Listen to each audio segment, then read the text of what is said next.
Seinärehtsinen pikku läskipäät. Täällä sitä kävellään tätä helvetin iänikuista matkaa. Matka on taitettu ton verta. Muutama kilsaus vielä edessä.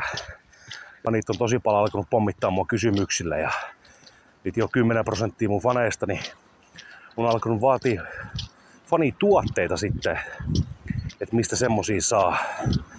Ja ne on työn alla. Ei vittu mitä paskaa. On tää semmoista saatana. Haluaisin kuunnella musiikkia, mutta eihän sitä saatana voi samalla kun kuvaa tuntusta ja röökit jäi himaa. Onks tää tubettajan elämä oikeesti tätä, että kävelee kamera kädessä yksin täällä sit ja puhuu paskaa. Jumalauta, tää on tyhmän näköistä varmaan. Mä voin seuraa ketään. En tiedä saatana. Ja kaikille teille 10 seuraajalle niin tiedoksi, että fanihuppareita voi sitten kohta puoliin tilata, kun ne on ihan helvetin hienoja. Niin, ja sitten fanit kyselee multa, että milloin sä alat tekemään muunlaisia videoita muuta kuin kuvat vaan kävelemistä. Niin älkää hätäilkö. Kyllä mä niitä alan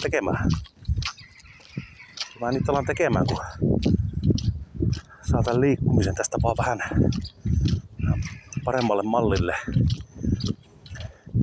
Salille mä en kehtaa mennä repimään vielä, koska olen niin fäti.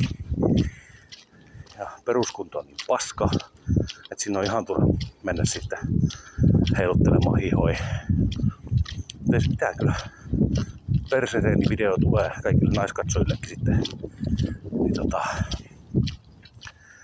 näytän, että millä saa timanttiset pakanat. Ja kyllä mä, hei, älkää siellä fanit hätäilkö. Kyllä se tyyli tässä tekee vielä video kaiken näköistä. Tänään kävellään ja huomenna ehkä sitten korjataan tietokoneita tai jotain. En mä tiedä. Aika äkkiä tylsistyn kaikkeen ja suunnitelmat. Et ei sitä huomenna tiedä, vaikka laittaisin video siitä, että miten asentaa Linuxi tai kun löytyy itsekin näistä tempuista. Mitäs muuta? Voiko muuta? Ei varmaan oo. On tosin silta. Mä ajattelin, että jos hyppäis sieltä alas, niin tarvitsisi kävellä takas kotiin. Pääsee editoimaan tätä videoa. Koiran paskaa. Paskaa. Vittu, mä oon niinku 6,5 minuuttia kuvannut tätä videoa ja ei mitään julkaisukelamusta.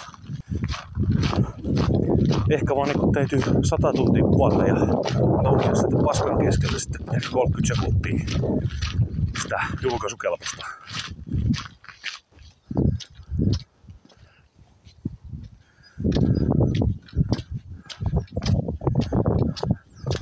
Seuraa joku tiini. Ehkä se pitää hakata ja ryöstää, mutta vittu jos mä vedän pannut tähän vielä, niin aha. Moro! Ei, kyllä se Roadman jätti mut rauhaan vissiin. Ja älkää ihmetelkö, jos tää video pätkii, koska mä en osaa käyttää ATK:ta. Mä kuvaan puhelimella, mikä tarkoittaa, että mä myös editoitte sen puhelimella. Ja editointiohjelmana toimii semmonen editointiohjelma, mikä on ihan vitun ilmanen. Niin työn laatu on sit kans semmoista, mutta ei voi kyllä paljon odottaa tämmöiseltä Jannulta, kun kuvaa sitä, kun kävelee tämmöstä saatana ripulitietä joka päivä. Mutta täytyy ottaa ihan rauhassa ja niin oma aikansa, kun ei sitä ruomaakaan päivässä poltettu. Seuraaks mua joku? No ei. Kuka helvetti mua seurasta? No kyllä mua 10 ihmistä seuraa YouTubessa.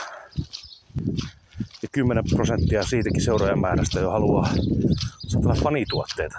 Kai semmosia täytyy sitten alkaa tekemään, koska en ole töissä, kävelen vaan kaikki päivät täällä pitkin peltoja.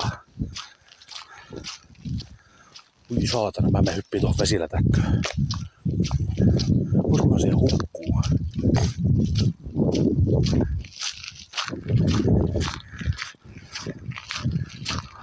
Paljonkohan tuossa on vettä. Niin kuin kuutiomäärässä.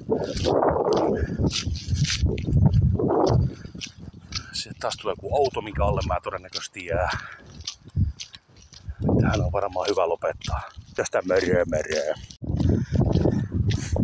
Tuli tossa vielä mieleen, kun Fani kyselee, että mikä mun agenda tässä on, kun mä kuvailen näitä lenkkejä. Niin mä niin kuin siinä ekas videossa sanoin, että tavoitteena olisi tiputtaa se 50 kiloa, mutta se ei ole oikeasti se tärkein näissä jutuissa. Mä vähän niin kuin kärjistin sitä nyt, että mikä näissä on niin tärkein. Tärkeintähän on se, että mä saan mahdollisimman paljon seuraajia, katsojia ja rahaa, koska en mä nyt vittu muuta laittaisi mitään satana kävely- ja persevideoita minnekä nettiin. Sehän se nyt on kaikkein tärkein. Tietenkin hölmöt